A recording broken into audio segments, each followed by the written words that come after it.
Welcome back in, athletes. We finally have that PGA DFS video here for you. Why? Because the new PGA season has started. It's the Safeway Open. It's a week tournament field, which I really like because you can really take advantage of it. And it's a full tournament field, so I really like it. Going to start off here with the high tier. Going to start off with Patrick Cantlay. You look at what he's done. He's 8th in greens and regulation, 9th in ball striking. He's 30th in par 5 scoring. And he has been in some really good form. Now, all these stats you want to take with a grain of salt because they're taken from last year. These players haven't played on the tour in about over a month, so the form can change within a month. Ryan Moore, though, he is a good course fit. In 2017, he finished with a T17. Then in 2015, he finished with the T10. Joaquin Niemann, he's a guy that just really produced in these weak field events, so I do like him. He looked really good last year in his rookie season, so don't mind him. He is a little bit priced up for my comfort level, but I don't mind it. Same thing with Emiliano Grillo. He is a really good stat fit. T28 in 2017. In 16, he finished with the T26, and then he also won it in 2015. And he's just in good form. I do like him. He's a good course fit. Look at Patrick Cantlay a little bit deeper. His course odds to win, or his tournament odds to win, are 12-1. I do think his likely finish will be a top 15. The only con to it is, since this is the first tournament of the year, I feel like a lot of people are just going to play him because he's the top player on the slate. All right, get into the mid-tier here. This is going to be my cash zone. Kevin Tway, you look at his form down the stretch last year, he finished with 10 out of 11 cuts made. So he was just a cut maker last year.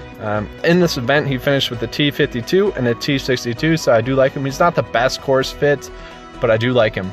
Chris Kirk, he's going to be my cash play. 12 straight cuts made. He is a course fit.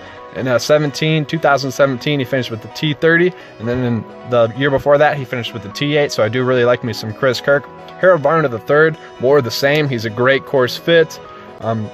He ended the season with 3 top 20s in his last 6 events, so I don't mind that.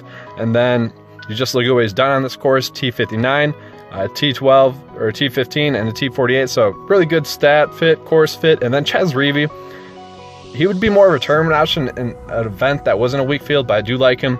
He finished with the T17 here, a T22, and then also another T17. He also is 39th in greens and regulation.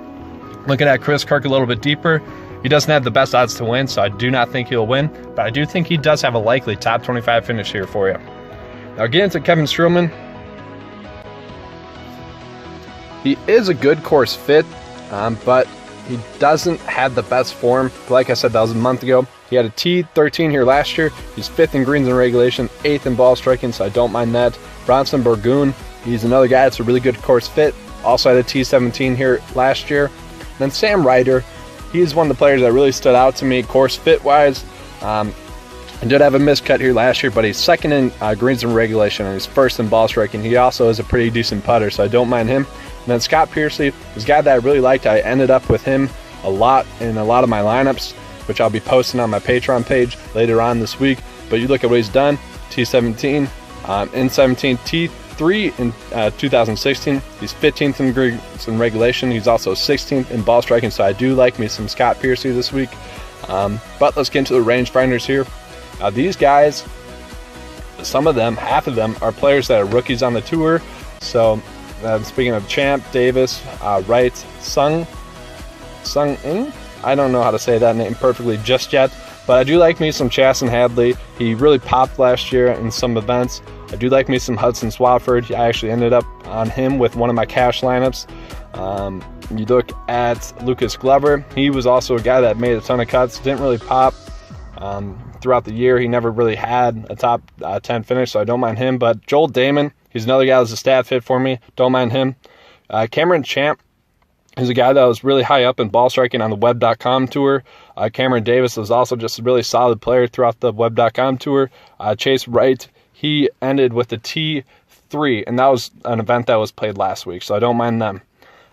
Starting off with the value tier, though, here for you. JJ Spawn is another player that I do like. He had a miscut last year, but he's 34th in greens and regulation and 22nd in ball striking, so really not a bad stat fit.